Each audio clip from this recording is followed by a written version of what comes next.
మీకుండే ఎటువంటి గ్రహ బాధలైనా గృహ బాధలైనా శాశ్వత పరిష్కారం కోసం సంప్రదించండి శ్రీనివాస జ్యోతిషాలయ. ఓజీ ఈ రోజు వరల్డ్ వైడ్ గా రిలీజ్ అయింది. దీని రివ్యూ ఇప్పుడు చెప్పుకుందాం. సో పవన్ కళ్యాణ్, ఇమ్రాన్ హస్మి, ప్రకాష్ రాజ్, ప్రియాంక మోహన్, రావు రమేష్, ఇలాగ చాలా మంచి కాస్టింగ్ అయితే ఉంది. ఇక టెక్నీషియన్ విషయానికి వస్తే సుజిత్ డైరెక్షన్, దానయ్య ప్రొడ్యూసరు, కళ్యాణ్ దాసరి వీళ్ళిద్దరు ప్రొడ్యూసర్లు, తమన్ మ్యూజిక్, తర్వాత రవికే చంద్రన్ అండ్ మనోజ్ పరమహంస కెమెరా చేశారు, నవీన్ నూలి ఎడిటింగ్. కథగా చెప్పుకోవాలంటే ఇది నిజానికి ఒక సింపుల్ కథ. పవన్ కళ్యాణ్ క్యారెక్టర్ ఓజోస్ గంభీర, అందుకనే ఓజీ అని పెట్టారు. So they call him OG అని. సో ఇతను జపాన్లో ఉంటాడు. జపాన్లో ఒక గురువు దగ్గర పెరుగుతాడు. గురువు దగ్గర అతను కటానో లాంటి విద్యలు ఉపయోగించి కత్తి ఫైటింగ్ ఇవన్నీ కూడా నేర్చుకుంటాడు. అయితే గురువు చనిపోయిన తర్వాత అతను అక్కడ అనాథగా మారిపోయి అక్కడ నుంచి ఇండియాకి రావాలనుకొని ఒక ఓడ ఎక్కుతాడు. ఆ ఓడలో సత్యదాదా ఉంటాడు, ప్రకాష్ రాజ్ క్యారెక్టర్. సో సత్యదాదా మీద అటాక్ జరిగినప్పుడు ఓజీ కాపాడుతాడు. దాని తర్వాత వాళ్ళిద్దరి మధ్య అనుబంధం పెరుగుతుంది. సత్యదాదా బాంబే వస్తాడు. బాంబే వచ్చి అక్కడ ఒక పోర్టు నిర్మిస్తాడు. ఇదంతా కూడా 70s నుంచి 90 వరకు జరిగే కథ. సో పోర్టు నిర్మిస్తాడు, వీళ్ళిద్దరి మధ్య మంచి అనుబంధం ఉంటుంది. ఈ క్రమంలో సడన్గా ఒక కారణం వల్ల ఓజీ అంటే పవన్ కళ్యాణ్ వెళ్ళిపోతాడు. అక్కడి నుంచి వెళ్ళిపోయి డాక్టర్ కన్మణి అనే అమ్మాయిని పెళ్లి చేసుకొని నాసిక్లో ఉండిపోతాడు. అయితే ఇక్కడ ఏం జరుగుతుందంటే ఇతనికి మిరాజ్ కర్ అనే ఇంకొక గ్యాంగ్స్టర్ ఉంటాడు. సత్యదాదాకి మిరాజ్ కర్కి మధ్య ఒక గ్యాంగ్ వార్ మొదలవుతుంది. సత్యదాదాకి 2 కొడుకులు ఉంటారు, మిరాజ్ కర్కి కూడా 2 కొడుకులు ఉంటారు, జిమ్మీ అండ్ ఓమి. ఈ ఓమి క్యారెక్టరే ఇమ్రాన్ హస్మి చేశాడు. సో ఇమ్రాన్ హస్మి టర్కీలో ఇస్తాంబుల్లో ఉంటాడు. ఇక్కడ ఒక కంటైనర్ ఉంటుంది ఈ పోర్ట్లో. ఈ కంటైనర్ కోసం ఇస్తాంబుల్ నుంచి ఓమి వస్తాడు.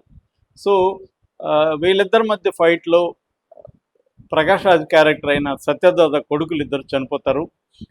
వీళ్ళ సత్యదాదాకి మళ్ళీ ఓజీ అవసరం ఏర్పడుతుంది. ఈ నేపథ్యంలో ఓజీ తిరిగి మళ్ళీ 10 years తర్వాత తిరిగి రంగంలోకి దిగుతాడు. అయితే ఓజీ ప్రకాష్ రాజ్ కోసమే దిగాడా లేకపోతే వేరే కారణం ఉందా అనేది స్క్రీన్ మీద చూడాలి. అలాగే ఈ ఓజీకి ఒక ప్రమాదంలో ప్రకాష్ రాజ్ పెద్ద కొడుకు చావు కూడా ఓజీ కారణమవుతాడు పవన్ కళ్యాణ్. అందుకని తన కొడుకు అర్జున్ దాస్ అంటే ప్రకాష్ రాజ్ క్యారెక్టర్ మనవడు అర్జున్ దాస్, వాళ్ళ అమ్మేమో గీత శ్రీయారెడ్డి. సో ఈ అర్జున్ దాస్ ఓజీని చంపాలనుకుంటాడు.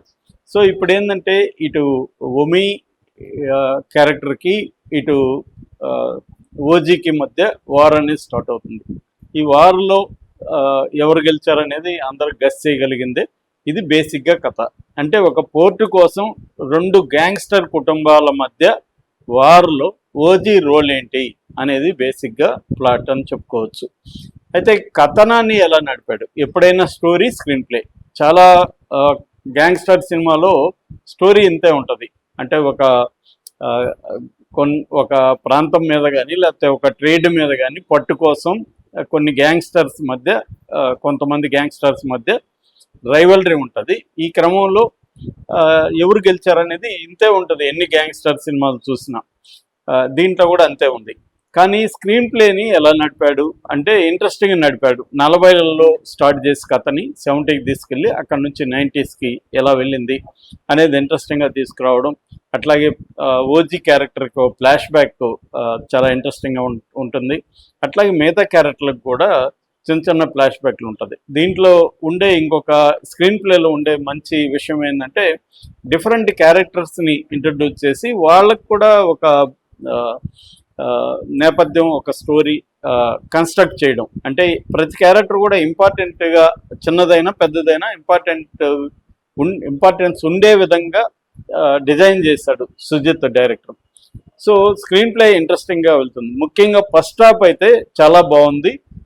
ఇంట్రడక్షన్స్ కావచ్చు, ఎలివేషన్ సీన్స్, ఇంటర్వెల్ బ్లాక్ చాలా బాగుంది. అట్లాగే పోస్ట్ ఇంటర్వెల్ కూడా బాగుంది. అక్కడ వరకు సినిమా ఇంట్రెస్టింగ్ ఉంది. జపాన్ బ్యాక్డ్రాప్ చాలా కొత్తగా ఉంది. అయితే సెకండ్ హాఫ్కి వచ్చేసరికి ఇది డల్ అయిపోయింది. అంటే మనకి స్టోరీ తెలిసిపోయినాక అక్కడ జరిగే దాంతో మనం ఇన్వాల్వ్ కామన్నమాట. స్ట్రాంగ్ ఎమోషనల్ ఇది లేదు. సో అందువల్ల స్క్రీన్ ప్లే ఫస్ట్ హాఫ్ బాగుంది, సెకండ్ హాఫ్ బాగాలేదు, క్లైమాక్స్ కూడా అంత ఎఫెక్టివ్గా లేదని చెప్పచ్చు. ఇక డైరెక్షన్ పరంగా తీసుకున్నప్పుడు సుజిత్కి మంచి మార్కులు వేయచ్చు. ఎందుకంటే చాలా బాగా చేస్తాడు. ఒక రజనీకాంత్ని చూపించినట్టుగా పవన్ కళ్యాణ్ని చూపించాడని చెప్పొచ్చు. మామూలుగా రజనీకాంత్ సినిమాలో హై ఎలివేషన్స్, బిల్డప్స్ ఉంటాయి. ఆ రేంజ్లో ఇప్పటివరకు పవన్ కళ్యాణ్ని ఎవరు కూడా ఇలా చూపించలేదు. ఇంత స్టైలైజ్డ్గా, ఇంత ఎలివేటెడ్ పవన్ కళ్యాణ్ ఎవరు చూపించలేదు. రెండోది, పవన్ కళ్యాణ్ కూడా మామూలుగా మనకి హరిహర వీరమల్లో చూస్తే పవన్ కళ్యాణ్ అసలు బాగాలేదు, కానీ దీంట్లో చాలా స్టైలైజ్డ్గా ఉన్నాడు. ముఖ్యంగా ఫ్యాన్స్కి కనుల పండుగ అని చెప్పుకోవచ్చు పవన్ కళ్యాణ్ అలా చూడడం స్క్రీన్ మీద.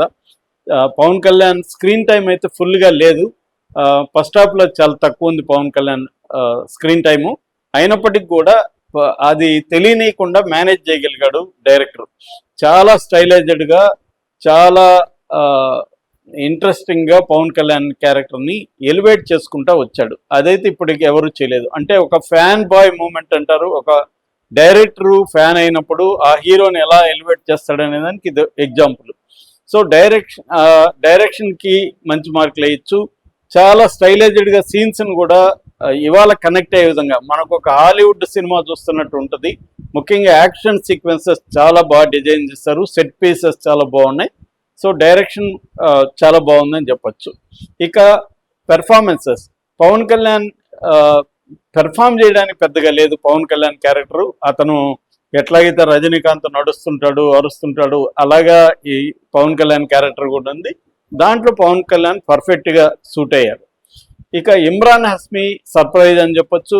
నేను ఇమ్రాన్ హస్మీ సినిమాలు చాలా చూశాను హిందీలో, కానీ ఈ స్థాయి పెర్ఫార్మెన్స్ ఇమ్రాన్ హస్మీ ఎప్పుడు ఇవ్వలేదని చెప్పొచ్చు. తన స్క్రీన్ టైం ఎక్కువ లేకపోయినా ఉన్నది ఇంపాక్ట్ఫుల్గా ఇమ్రాన్ హస్మీ చేశాడు.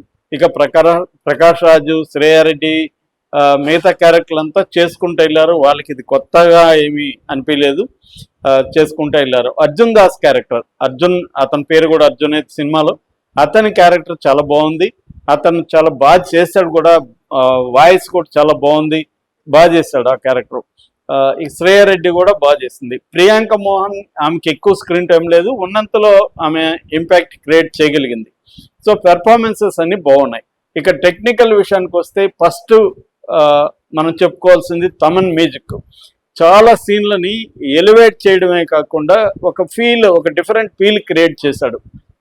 అది తమన్కి క్రెడిట్ గోస్. ఎందుకంటే సుజిత్ తమన్ కాంబినేషన్ చాలా బాగా వర్కౌట్ అయింది. పవన్ కళ్యాణ్ స్టైలైజ్డ్గా చూపించడంలో అతని తమన్ పాత్ర చాలా ఉందని చెప్పచ్చు. అట్లాగే మామూలు సీన్లను కూడా ఒక ఇంపాక్ట్ కలిగించే విధంగా, ఒక ఎమోషన్ని క్రియేట్ చేసే విధంగా తమన్ బ్యాక్గ్రౌండ్ స్కోరు పనిచేసింది. ఇక విజువల్స్ కూడా చాలా ఎఫెక్ట్గా ఉన్నాయి.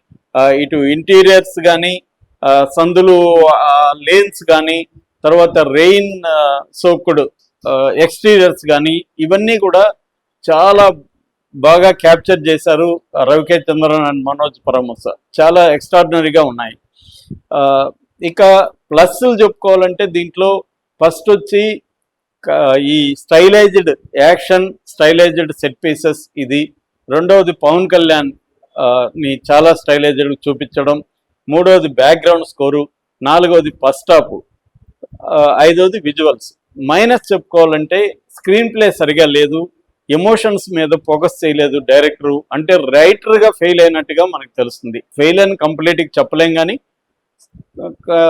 సక్సెస్ అయితే కాలేదు రైటర్గా. ఎందుకంటే అనీవన్గా ఉంది. ఫస్ట్ హాఫ్ చాలా బాగుంది, సెకండ్ హాఫ్లో వచ్చేసరికి స్క్రీన్ ప్లేలో ఇంట్రెస్ట్ క్రియేట్ చేయడం, ఎమోషన్స్ మీద వర్కౌట్ చేయకుండా పవన్ కళ్యాణ్ని ఎలివేట్ చేస్తే సరిపోతుంది అన్నట్టుగా డైరెక్టరు ఉన్నాడు అనేది మనకు అనిపిస్తుంది.